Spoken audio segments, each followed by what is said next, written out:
Hi, and welcome everyone to our week in discussing sound effects, pew, pew, pew, pew, pew, and Foley design. All right, I don't know what that was supposed to be. That could be helicopter? I don't know. But yes, so we're doing sound effects and Foley effects in the soundtrack, and so this should be a lot of fun. Also, we've got a chunk of chapters from this book, and we do have some selections from this. So chapter 12 in here, but also there's a section on Foley in chapter 13 that is probably going to be useful. So in hearing movies, so in addition to chapter 12, please read in chapter 13 page 455 to 461 on Foley and sound effects and the sound department.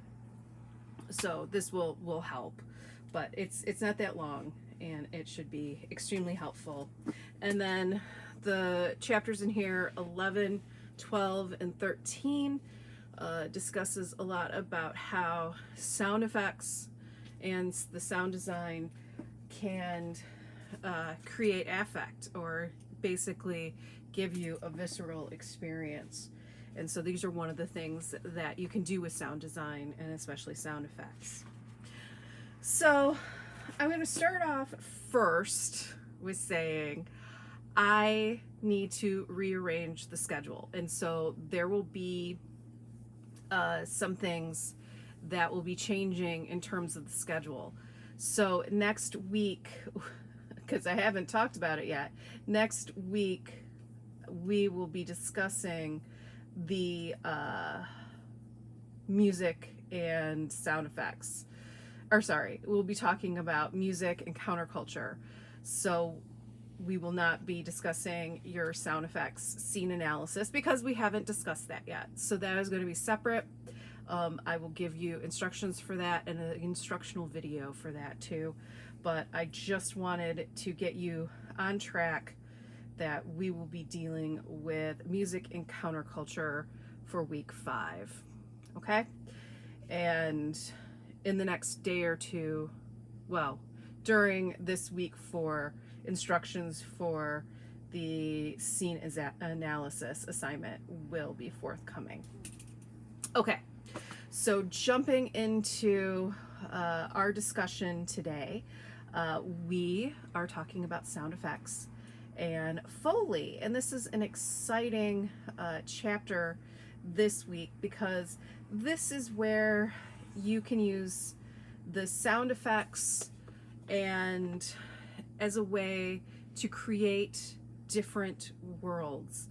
This is a way for you to give a sense of authenticity to the cinematic or television or even video game world as it's being created.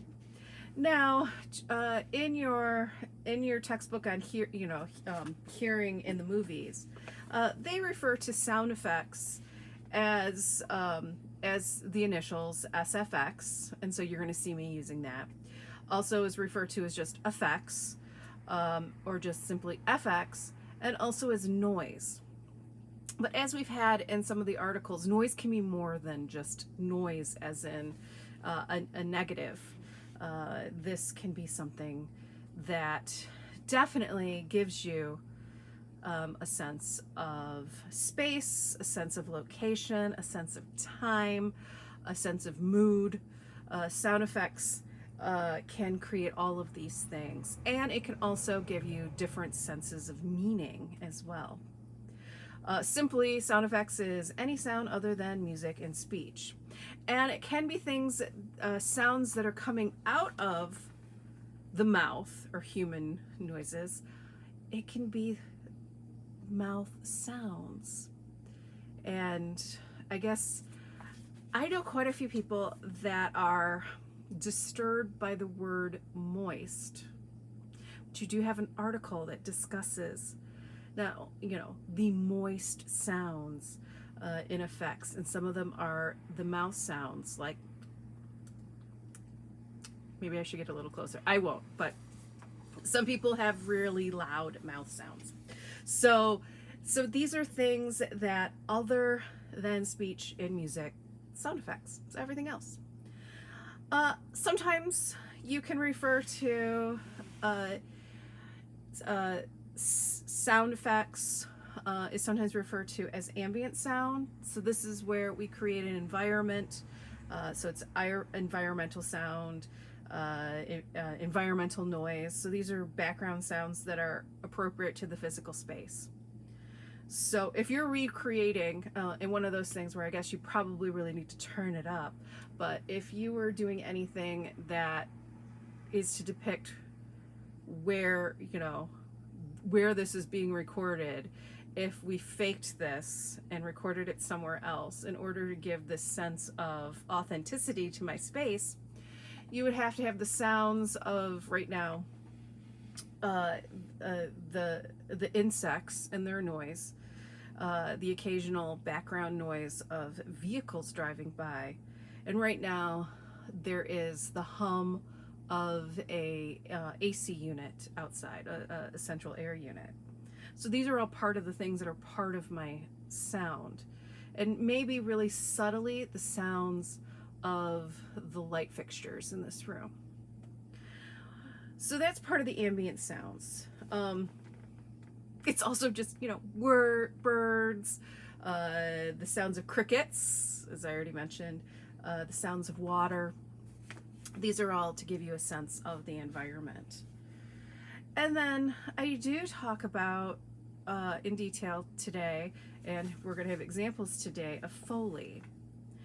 And sound effects is created in a couple different ways.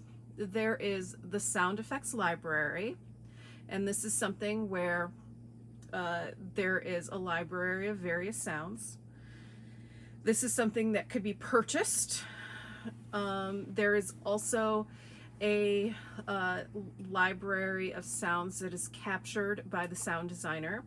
So they might go out into the world. So if you want to create the sounds, of the room tone of my place, you could go outside right now and record the sound of the AC unit.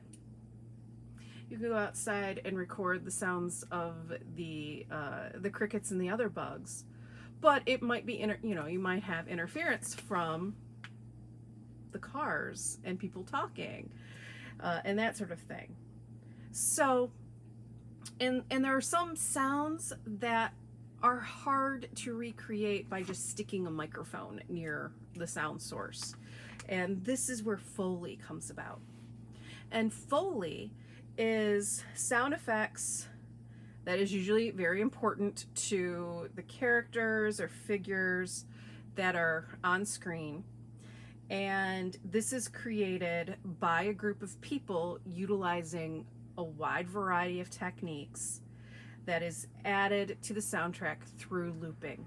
And so they're actually in a facility, and they have a wide variety of things to create sound to make it seem realistic in the film or television and even video game. People walking across across the carpet, or people walking across a linoleum floor have different sounds. And in a film, you don't have someone miking the feet of the actor or actress, walking. You're more concerned with what they're saying. And so typically one of the things that Foley artists do is they recreate footsteps. That's a big part of it, especially in many films. But there are other sounds that they create as well. So having multiple sets of shoes, multiple different ways of, how to walk on things, and different surfaces to create these sounds is at the disposal of the Foley artist. Foley art started by Jack Foley. He was one of the early practitioners of this art, and this was something that started in the 1940s. Now, back in the early days of radio, when we used to have radio dramas and that sort of thing, there was a whole group of people, in order to give you the, the theater of the mind, they would create all of these sounds in the studio, along with the actors and actresses reading the vocal parts. But there was also a crew of people creating the sounds to give you the illusion that it was raining outside, that someone was walking, the sound of a gun, gunfire, that sort of thing. These were all elements that were taken from television and utilized in film and eventually TV. So I have a variety of videos on Foley artists and how they create these various sounds that will give you a better idea of how they do it, and also some of these sounds. And you'll be pretty amazed some of the things that we get used to of the creation of when somebody's hitting someone or bones are being broken. It's pretty amazing the amount of food is being used in order to create many of these sounds. So again, as you watch this, don't forget to also read the section on Foley and sound effects in chapter 13 of Hearing the Movies, pages 455 and 461. So the first group of videos I have is what it used to be like prior to digital editing and the ability to lay multiple tracks. So Foley and recording Foley during a looping session was completely different, especially in the 70s and 80s, before we had the advent of more digital technology. So here we have an older video that right now here is named What is Foley Sound by Sound Ideas, but this is not by Sound Ideas. They just took an old video and kind of repackaged it here. And one of the people that's creating the sound is going to be in the next video on footsteps. So you will see a snippet of this first video on Foley sound in the second video. So what is Foley sound? A kind of archival or historical look at how Foley was created for film and television back in the 70s and 80s. So enjoy. All right, so as you can see, they had to do all the sounds basically, in the same take, or if it didn't work that time, they'd have to record it again.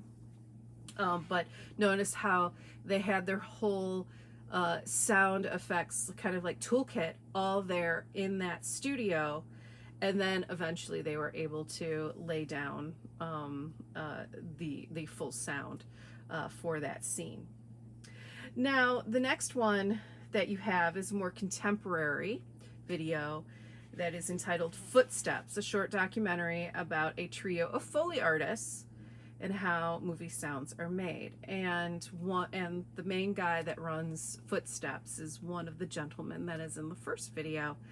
And this is, it shows you how they created the Foley studio, and even the opening, you have a video and you're seeing the different ways they're making the sounds for just the intro.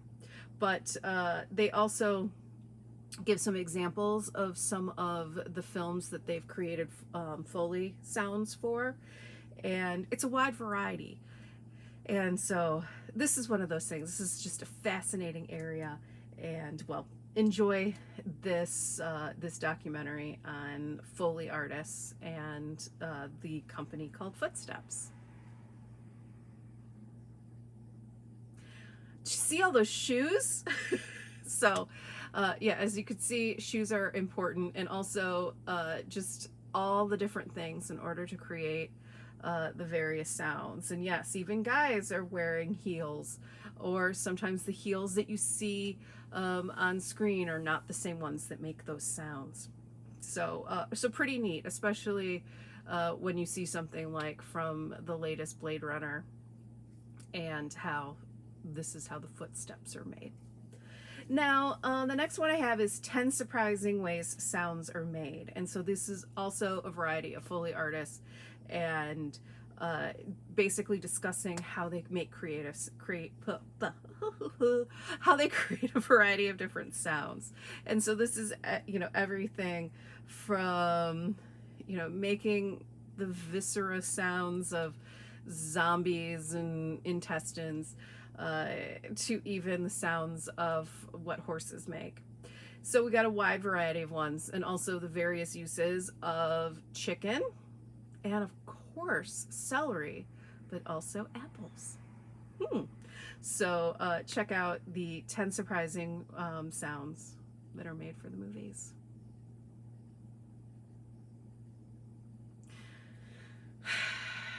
I'm sorry for vegans that you had to watch all that meat being used. But then again, you were probably like, sad about the use of all that good fruit being, or celery and apples being used to waste. So, one of the films that really was known for creating the, world building and creating brand new sounds for objects that don't really exist was the original Star Wars, the 1955 Star Wars, aka Episode 4, A New Hope.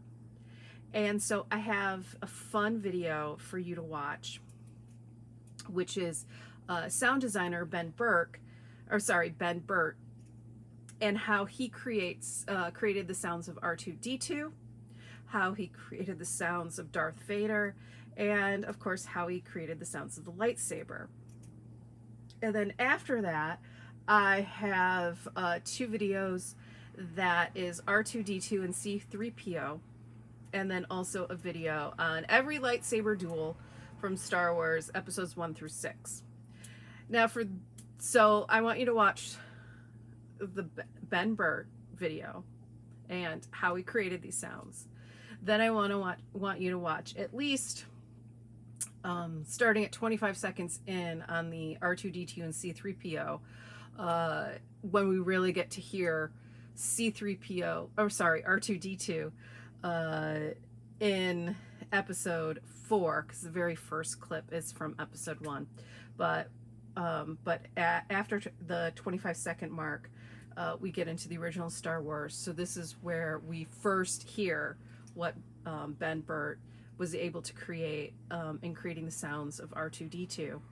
And it goes on for a little bit. So you have when Luke is purchasing R2 and C-3PO, and then eventually when they're wandering around Tatooine. So definitely at least watch after the 25-second mark and into at least the Tatooine part. But you can watch the whole video if you love Star Wars. And then every lightsaber duel, the very first one that we have is the original lightsaber duel between Obi-Wan Kenobi and Darth Vader. And so you get a double whammy. You get to hear the sounds of the lightsaber that Ben Burt created, and you also have the sound of Darth Vader, another thing that he created. So so watch the sound design, and then watch at least parts of the other 2 videos from Star Wars. So, the creation of sounds in Star Wars. Enjoy. I totally want to come back and do the dun dun dun dun dun dun dun dun dun, but that's music. So I guess I'll just go back with. Okay, that was terrible, but that's okay. So now, getting back into some of our readings. So the first reading in chapter 11 of Palmgrave has to do with the sound effects and sound affect, meaningful noise in cinema. And so this is when we start to talk about how certain sounds in film start to create meaning, and basically they can start to, oh, no, no, no, no. I'm sorry, I got ahead of myself. I don't want to do that one yet. My order's off. Okay, in my notes. No, the first thing I want to do is get into chapter 12, sorry, of hearing movies. Okay. Sorry, I'm looking at that and I'm like, that has nothing to do with Return of the Jedi. I know. I'm like, what? Not Return of the Jedi. Raiders of the Lost Ark. Okay. Sorry. So in chapter 12 of hearing the movies, there is a whole section. Okay, yeah, I'm like, I know I have the pages written down. There's a whole section that discusses action films in the opening prologues. And so it discusses a wide variety, so that's the section. But it discusses films like the beginning of Bond films, Raiders of the Lost Ark, Terminator 2, and The Matrix. And so the examples that I have for you are the ones from Raiders of the Lost Ark. And this one also has a shot breakdown in here, and then The Matrix. So, and the Matrix one, starts around here, but also gives you a nice little shot breakdown. Earlier in this chapter, it also discusses the sounds of war and goes into discussion of Saving Private Ryan. But the Saving Private Ryan, we're going to use that, or go into more details on that in our second reading from Palgrave. But this will also be helpful because it does cover it does cover some of the things and it overlaps, so that will be useful for you. So sorry that I'm bouncing around, but in Raiders of the Lost Ark, okay, one of the things that we have here is in the shot breakdown. We have it breaking it down by time, the shot description, dialogue, sound effects, music, and then general comments.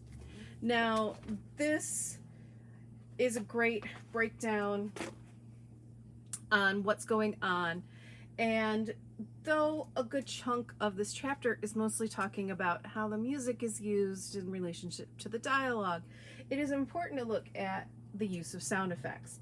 And this scene analysis or shot breakdown of the opening of Raiders of the Lost Ark is the clip that I have for you that's all ready to go. That's this opening shot. Goes longer than the shot breakdown. But I want you to pay attention to how sound effects is used in the entire scene and how it is used to illustrate and give you a sense that, okay, where are we? Who are we following? And then who is this, Indiana Jones, and who that we're following, and all the different scenes and sound effects that are used in this iconic opening. So definitely take a look at that. So I'll let you.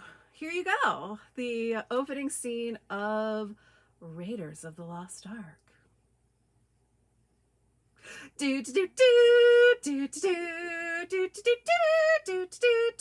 No, I've never seen the movie ever. And notice how I called it Raiders of the Lost Ark, not Indiana Jones and Raiders of the Lost Ark. Oh my God, don't get me started on that. It's called Raiders of the Lost Ark. So, and we are going to get back to Raiders later on in our examples of clips and that sort of thing. So the next one that you have analyzed, and another clip that you have, is the opening scene in The Matrix. And so this goes into great detail on the various sounds that are used, but also how some of the sounds that are used, sometimes it's hard to differentiate the sound effects from the music, but it is all there. And so you do have, again, this great shot breakdown of the opening, and how this scene, though we mention that he might be the one, uh, this is whereas in the opening sequence of Raiders of the Lost Ark, we are introduced to our main character, Indiana Jones. In the Matrix, we mention our main character, but we're introduced to a secondary character who is also extremely important to Neo's journey. But so we have the opening shot with Trinity, and we are also introduced to our main protagonist, Agent Smith, in this opening sequence. And we also, but I want you to pay attention to the sound effects and how this plays with the overall sound design that you eventually have in The Matrix, especially if you're familiar with the film. So check it out. Sorry, I'm not going to hum the theme from The Matrix. I don't really know it, but I guess anything that I do will have to be... Okay, sorry about that. Okay, so, yes, we're not talking about visuals. We're talking about the sound here and how it relates to the visuals, but there you go. So we've got two examples of openings in action films in chapter 12 of Hearing the Movies. Okay, now I'm going to bounce into Palmgrave and chapter 11, sound effects and sound affect. And this, the clips that we have here are definitely two shorter clips, but the thing is that this article talks about how there are such things as meaningful noise in cinema.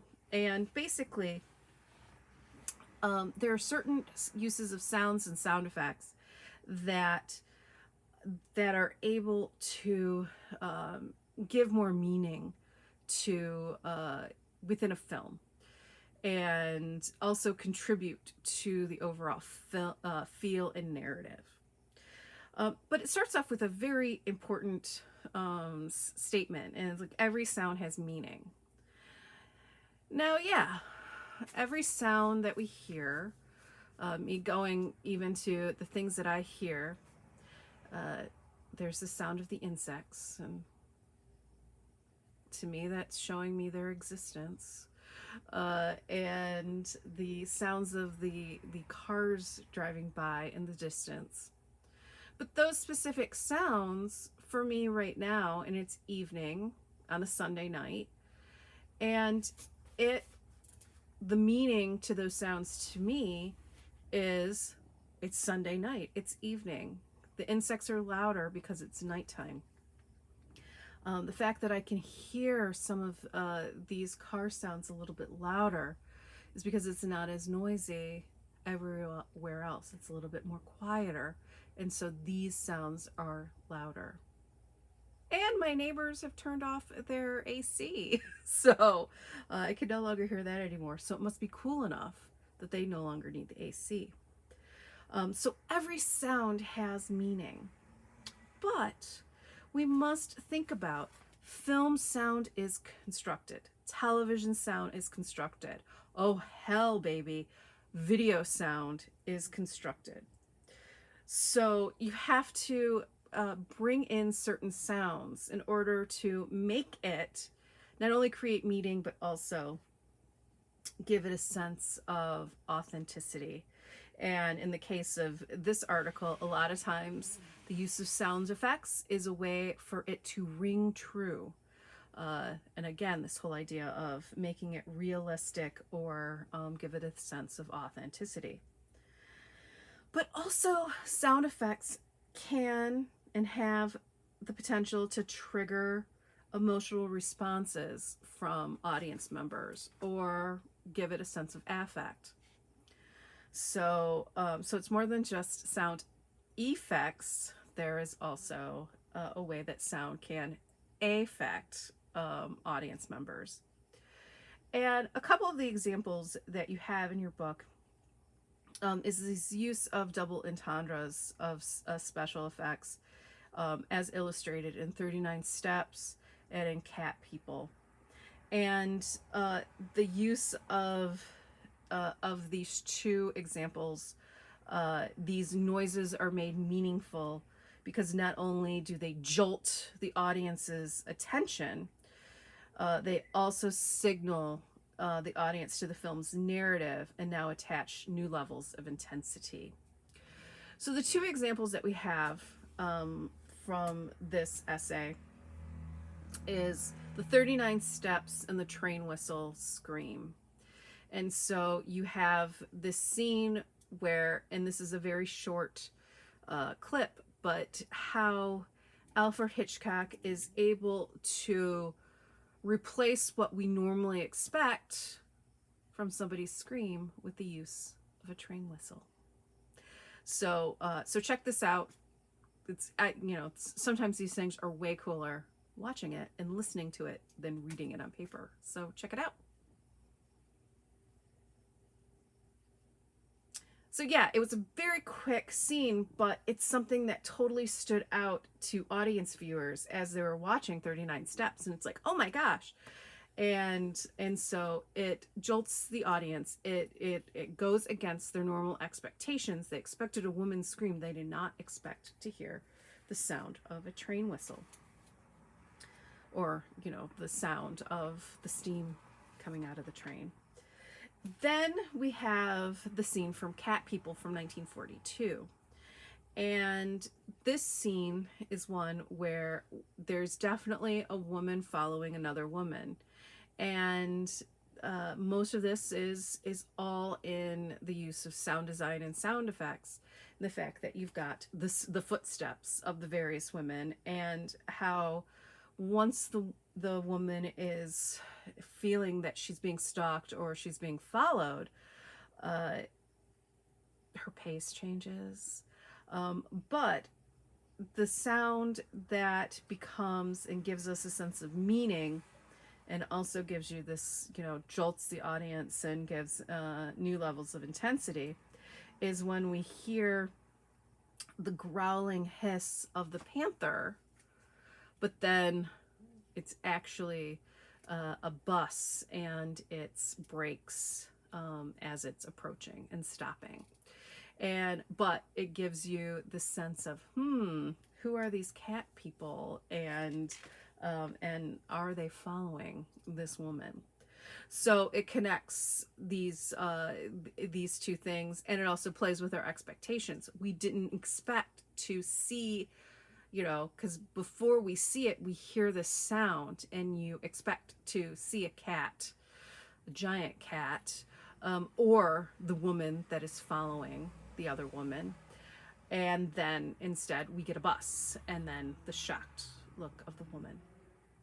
And I totally explained the clip before I told you to watch it. I'm sorry, but watch the clip. And so you could, basically interpret what I just, or at least understand what I've been just saying. I guess it was all explained in the reading anyway. So watch it. Okay, again, the growling and the hissing is pretty quick, but it is done in a way that that is meant to be completely different than most of the other sounds, and again, alert the audience to that things are definitely interesting, and ramps up the story as you're going along. All right, so the next group of clips is related to chapter 12 in Palmgrave, Listening to Violence. And this has to do with the concept of point of audition. And point of audition, for the most part, is how in many film and television utilizes this whole thing of point of view, where a lot of times we'll use the camera to give the point of view of a character, and so the camera is replacing the eyes, and so we're now seeing the point of view of the of the viewer. Sorry, the point of view of the character on screen. I don't know why I'm flaking out. I need more caffeine. But point of audition is a way of hearing what the character hears on screen. And so this is slightly different than uh, traditionally we can hear more than what characters can hear. A lot of times we hear the music and the sound effects and and everything else that goes into it. And the characters don't necessarily hear all these additional sounds. But this is one of those times where we as an audience member are supposed to experience orally how the character in the screen is experiencing. So the first example we have is from the film Babel. And one of our main characters is deaf. And so we have this wonderful scene where she's hanging out with some of her friends, but she's also hanging out with a couple of boys that are able to hear. But we start off with the scene before they go into the nightclub, where you can see her enjoying playing on the swing and playing in the fountain and getting wet. And so we've got all these things that are very touch and the sense of of those senses are definitely things that we can feel. She even closes her eyes at one point, almost as she's enjoying and feeling the breeze of riding on the swing. But we don't really have her point of view until we get into the nightclub. And we get two instances, well, we get more than two instances, but we get a double point. We get both point of view and point of audition in this scene in Babel. And so this is where, when we cut to what she's seeing in the nightclub, we also have it silent. And then when we cut back to her and looking at her and in the nightclub, the music returns. And so in this scene, we go back and forth between what she sees and what she doesn't hear, or the silence because she can't hear, back to the nightclub and the sounds of music. So check that out right now.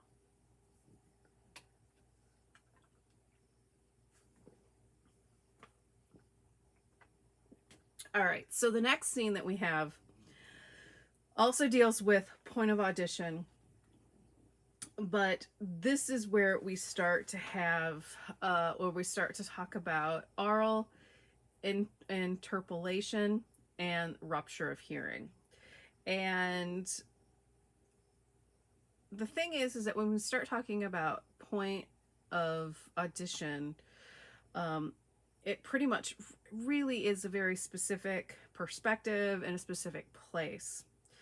But sometimes it's not so clear cut. And so we have, we sometimes use this point of audition as a way that, that is, giving us the sense of connecting us with a character and how they are now hearing. And so this connection, so in the Saving Private Ryan that we're going to hear, we're going to have this sense of oral and interpolation, where we start to suture the character and the spectator audio through a coexistent experience of violence against our faculty of hearing. So in this scene, and this is a graphic scene, so if you do not want to see not only orally realistic but photorealistic depictions of World War II and just in general combat, where people will be shot and it looks very realistic, people lose limbs, it is one of those things where when my grandfather saw it, who fought in World War II, he was traumatized by this scene, but yet at the same time, it was the first time that he saw anyone depict in film or television the realities and brutality of war. So, if this is something that you're uncomfortable with, and there's a few other scenes in here that we have this week that I'm giving you the warning in case you want to watch it or not, uh, here's your warning. But this sequence has our main character, played by Tom Hanks, Captain Miller, and how he experiences some temporary loss of hearing as he is, part of the storming the beaches of Normandy. But before this, we have this almost sense of point of audition where as we leave the boat and actually are getting into the water, we have this sense of we're in the water, and when we're underwater, things are a little bit more muted. And then when we're out of water, we hear the gunfire. And then if we get back underwater, the same thing. So we have this sense of what we see matches what we hear. So if we're underwater, it's not going to sound like the sharp sounds of gunfire. But when we really have this, the sounds of the beginning of the mutated beginning of hearing loss is a little bit later. I'm trying to see if I have a time point. I don't, but it starts at about the 5-minute mark is when we have the point of audition with Captain Miller, and as he's scanning the beach of the carnage and what he hears, and we do cut back to him, we can see him, and then we cut back to what he's seeing. And so this is where we have this, we're experiencing what he's hearing, and we're not always getting necessarily his point of view, but we are getting his point of audition. So if you can handle it, watch the opening of Saving Private Ryan, and you can pretty much watch it up until we get back to kind of normal sound, where Captain Miller is finally able to hear what his what the soldiers are asking him. So what we can now hear it. He is probably guesstimating what they're saying and asking at this point. So check out this pretty brutal scene from Saving Private Ryan.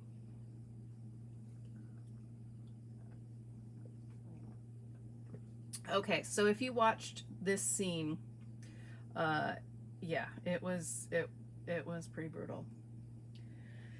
But then we have the Children of Men. And the Children of Men sequence definitely gives you a point of audition, and it also functions as a major turning point for the character. And so this is the opening of the film, and our main character, played by Clive Owen, his character's name is Theo. This is where there will be a bomb that goes off, and it's not instant, but shortly after the bomb going off is when we start to hear the ringing in his ear, and the ringing goes on until the end of the scene. And this is something that we will return to, this ringing in his ear in the film. So this is the turning point. Well, this is the first turning point for our main character, and and it happens almost immediately in the film. But this, where we experience the violence, a bomb, and we hear his beginning of his hearing loss and basically tinnitus, that he and something that will return in the story. So this does function in the narrative as well. So check it out. The final example that I have from chapter 12 is from the film Copland. And this is also a sequence that that goes into great detail in the fact that our main character, Freddie, played by Sylvester Stallone, he has had hearing damage, and so he has a bad ear. And this is one of those things where this is a major part of his character. And in this scene, in the final shooting scene, we get his point of audition, where after he was shot near his good ear, and so now everything is muffled, and he's, you know, now completely hard of hearing. We go through this final shootout scene where we have his point of audition the entire scene, but at times we have other characters' point of view. So here's the final example from chapter 12 of Palmgrave on listening to violence, an example from Copland. So check that out. All right, so chapter 13 on acoustic disgust. And this one is quite visceral. And also, if you do not like the word moist, it's mentioned quite a bit in here. But this one has to do on the whole concept of acoustic disgust, the sound affect, and cinematic violence. So this is, whereas especially where I feel like we're getting more and more today, where we've got cinematic violence that has become so violent that it almost becomes unwatchable. So it goes so much to extreme that for some audience members it's almost unwatchable. The sonic equivalent of this is something that is sonically unbearable, unlistenable, and it is acoustic disgust. And this can be played with the image, and sometimes this is something that it might not necessarily, the sounds might not necessarily be associated with violence, but it is definitely associated with revulsion. And this is one of those things where sonically acoustic disgust can be more visceral for audience members and more memorable in their takeaway than sometimes the visuals that you saw on screen. So this is another segment that I'm giving you a disclaimer. If you do not want to watch it, especially after reading the chapter, I completely understand. And this is also more,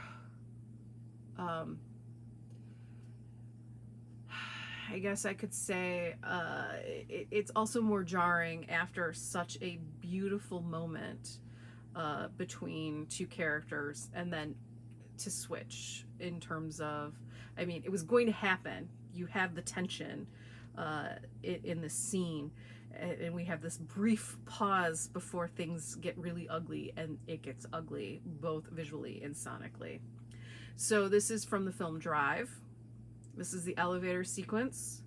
This is when the driver, played by Ryan Gosling, is in the elevator with Irene, who is his love interest, and he will get to kiss her in this scene. But there is a dangerous man in the elevator. He definitely has a gun, and Ryan Gosling protects Irene, beats the crap out of the other guy, and it is an example of acoustic disgust. So the extremes of the sounds could be revolting to some of you, and a sense of revulsion. And then also how, in addition to the sound design of the crushing of the skull and the beating of the boot, is also the mouth sounds that we have from Ryan Gosling's character. So if you do choose to watch this, feel free to watch that now. Okay, I figured that after watching the Ryan Gosling section that we would try to, end things a little bit more in a happy mode. So, and also kind of connecting war and sound effects. So cartoons can be pretty violent, and since we've talked about violence a lot, it's pretty amazing, how violent, cartoons have been throughout the years, and how they're getting a little better today. But there's also all of these, almost canned cartoon noises that we have in the cartoons. So what I have here is Two Stupid Dogs, which is probably a cartoon that you've maybe never seen. It was something that was on the Cartoon Network for quite some time. They even used to air years ago in the 90s, I know. They, instead of the Super Bowl, counter programming was the Stupid Bowl, and so it was all episodes of Two Stupid Dogs on the Cartoon Network. But this one kind of ties in the use of cartoon sound effects, but also the sounds of war, and also how we have this specific scream, and the scream that's used in Two Stupid Dogs is used over and over and over again. So this is a typical scream that is heard, and not the expected scream that you would have out of this tough army dude. So just, a little fun with the use of sound effects in the cartoon Two Stupid Dogs. And then speaking of screams, if you want to scream, scream with me. Okay, sorry, I went Misfits there on you, but we've got the Wilhelm scream, or the Wilhelm scream. If you're not familiar with the Wilhelm scream, well, if you've watched many of the Star Wars movies, Raiders of the Lost Ark, and even Toy Story, you've heard it. Maybe you didn't know it, but now you will. And so I have the top 10 Wilhelm screams according to Mojo, and it even gives you the original Wilhelm scream that was used, back in the day. So over 50 years of using the same scream, and it's been used a lot in film and television. But these are some of the best uses. Warning, though, in number 3, it is from Quentin Tarantino's Death Proof, and it's the car crash scene. And this might be too graphic for some of you that don't want to see car crash and various body parts being flung through a car, and what happens to the one character is kind of messed up. Of course, I'm desensitized to it, but there you go.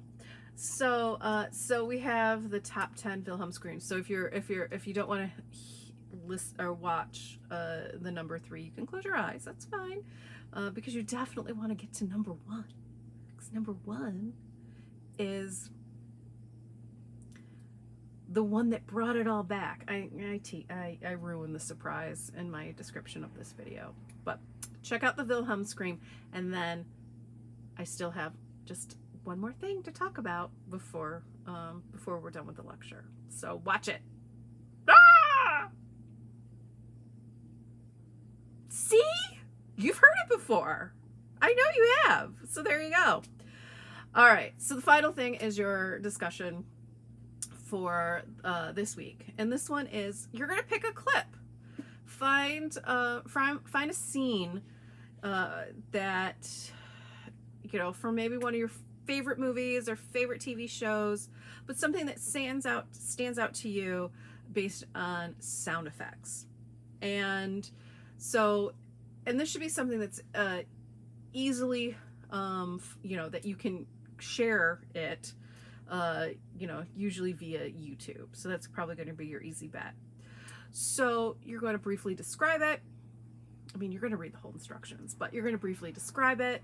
You are going to talk about the sound effects and talk about if the sound effects create this, are they creating meaning? In which sound effects are doing that? Are some of them a type of double entendre type of thing? Do we have an experience of acoustic disgust? So what are some of the things that stand out to you based on the use of sound effects? Does it give you a sense of authenticity? Is it creating something new? Is the sound effects being used for something humorous? So what are some of the things as it pertains to the sound effects? Please use clips that we have not discussed. So feel free to use something else. So no drive, elevator scene, no final scene from Copland, no opening of Children of Men, opening of Save It Private Ryan, Babel. I think you're fine, but you get the idea. So this is what I want you to do. You're probably going to start to hear the Wilhelm scream in a lot of things now. You're welcome.